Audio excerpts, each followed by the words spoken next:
நமஸ்காரம். ஒருத்தர் பாசிட்டிவாக சிந்திப்பவரா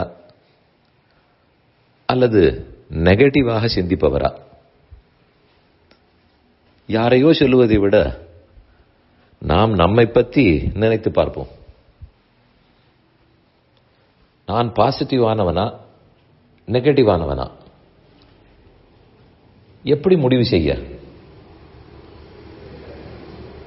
இதுக்கு பல முறைகள் உள்ளன. இதுக்கு ஒரு இவ்வளவுதான் என்பது கிடையாது. ஒவ்வொருத்தர் தாங்கள் எப்படி பாசிட்டிவாக இருந்தார்கள்னு கேள்விப்படும் போது அதுவும் பாசிட்டிவ் திங்கிங் தாங்கிறது நமக்கு புரியும். அதனால் இந்த லிஸ்ட் இத்தனை பாயிண்ட் தான் சொல்ல வேண்டாம், ஒரு குறிப்பு மட்டும் சொல்லுகிறேன். நெகட்டிவ் திங்கிங் என்பது எது? நான் கஷ்டப்படுகிறேன். அதென்ன, நான் உண்மையில் கஷ்டப்பட்டால் கஷ்டப்படுகிறேன்னு சொல்லுவது நெகட்டிவ் ஆகுமா என்று நீங்கள் கேட்கலாம். நான் உண்மையில் கஷ்டப்படும் போது நன்றாக இருக்கிறேன்னு சொல்லிக் கொண்டால் அதுவா பாசிட்டிவ் திங்கிங்? அது பொய் அல்லவா?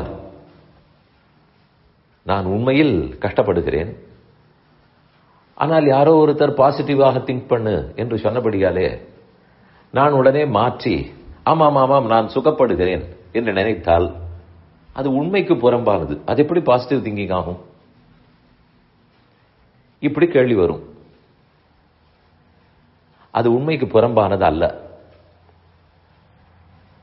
யாரும் கஷ்டப்படும் போது சுகப்படு என்று சுகப்படுகிறேன்னு நினைக்க சொல்லவும் இல்லை. ஏனெனில் நான் கஷ்டப்படுகிறேன் என்பதே ஒரு ரிலேட்டிவ் டர்ம், அது அப்சல்யூட் டர்ம் ஆகாது. கஷ்டம் என்பது நான் டிஃபைன் பண்ணுவது தானே. அது என்ன, ஒரு சாஸ்திர புத்தகமோ சட்ட புத்தகமோ வந்து இதுதான் ஒரு மனிதன் படும் கஷ்டம் என்றா சொல்ல போகிறது? அது எங்கும் பார்க்க முடியாது. இன்னது என் கஷ்டம் என்பதை நான் தான் வரையறுத்துக் கொள்ளுகிறேன். என்னை கேட்டால் அவரை விட நான் கஷ்டப்படுகிறேன்னு சொல்லுவேன்.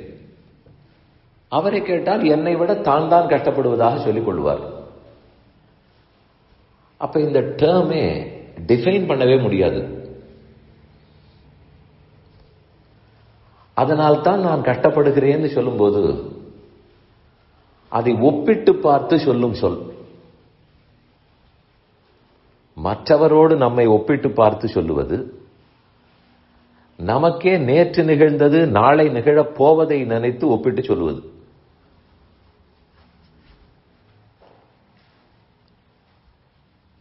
ஒருத்தர் வாழ்க்கையில் துன்புற்றார்.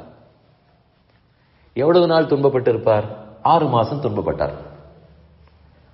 நானே 6 மாசம் பட வேண்டும், அது எனக்கு கஷ்டம் தானே, நான் கஷ்டப்பட்டேன் அல்லவான்னு அவர் சொல்லிக் கொள்ளலாம்.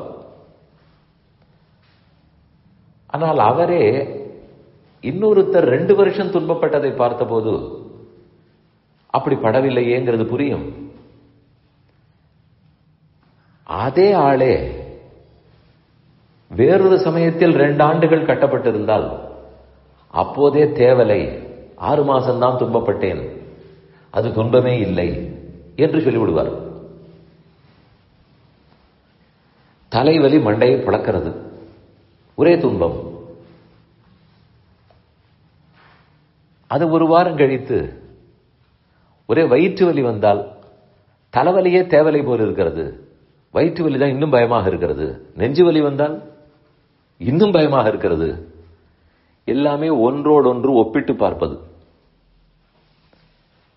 அதனால் இடம், காலம், யார் ஆளோ அவர், இப்படி ஒவ்வொரு விஷயத்திலும் ஒப்பிட்டு பார்த்து தான் துன்பத்தை டிஃபைன் பண்ணுகிறோம். அப்சல்யூட்டாக பண்ண முடியாது. அதனால் தான் சொல்ல வந்தேன், அப்படி ஒப்பிட்டு பார்க்கும்போது நாமே இன்னும் துன்பப்பட்ட சமயத்தையோ அல்லது மற்றொருத்தர் துன்பப்பட்டதோடையோ இப்போது துன்பப்படுவதை ஒப்பிட்டு விட்டால் இது ஒன்றும் பெரிய துன்பம் இல்லை போல இருக்கிறது என்று தோணும். நெகட்டிவ் தாட்டும் போய்விடும். அப்ப அதுவே பாசிட்டிவ் ஆகிவிடும். நமக்கு இந்த கஷ்டம் வந்துவிடுமோன்னு சந்தேகப்படுவது கூட சரி. வந்துவிட்டா போலேயே நினைத்தால் அது நெகட்டிவ் ஆகிவிடுகிறது.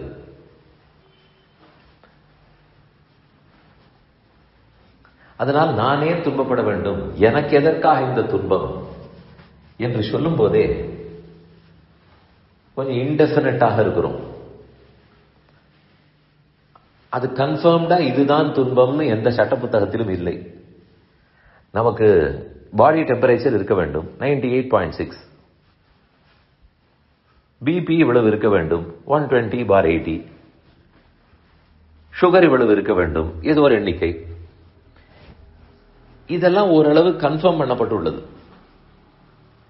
அதனால் அதை வைத்துக் கொண்டு நமக்கு ரத்த பரிசோதனை பண்ணின உடனே இது ஸ்டாண்டர்டாக இருக்க வேண்டும், இது ஒன்னதுன்னு சொல்லிவிடலாம். அதுவே ஸ்டாண்டர்டோட ஒரு கம்பேரிசன் தானே.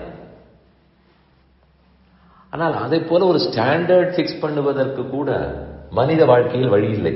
துன்பம் என்பதற்கு என்ன ஸ்டாண்டர்ட் சொல்ல முடியாது. இன்பம் என்பதற்கு என்ன ஸ்டாண்டர்ட் சொல்ல முடியாது.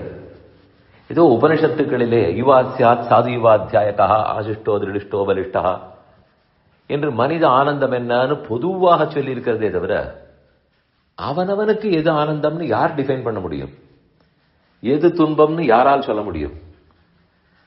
அதனால் இந்த டேர்ம் டிஃபைன் பண்ண முடியாது, அப்சல்யூட்டாக பண்ண முடியாது, ரிலேட்டிவாகத்தான் பண்ண முடியும். அதை நினைத்து பார்த்தாலே நமக்கு நெகட்டிவ் தாட்ஸ் ஓரளவு விலகிவிடும், பாசிட்டிவ் ஆகிவிடுவோம்.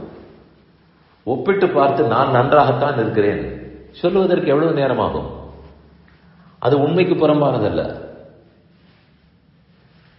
ஆகவே இந்த ஒரு வழியையும் முயற்சி செய்து பாருங்களேன்.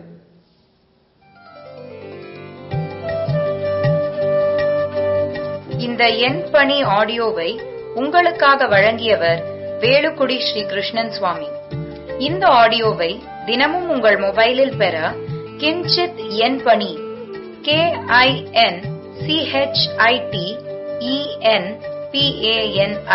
என்ற ஆப்பை கூகுள் பிளே ஸ்டோரிலோ அல்லது ஆப்பிள் ஐ ஸ்டோரிலோ டவுன்லோட் செய்து கொள்ளவும். தினம்தோறும் இது போன்ற உபன்யாசங்களை கேட்டு மகிழவும்.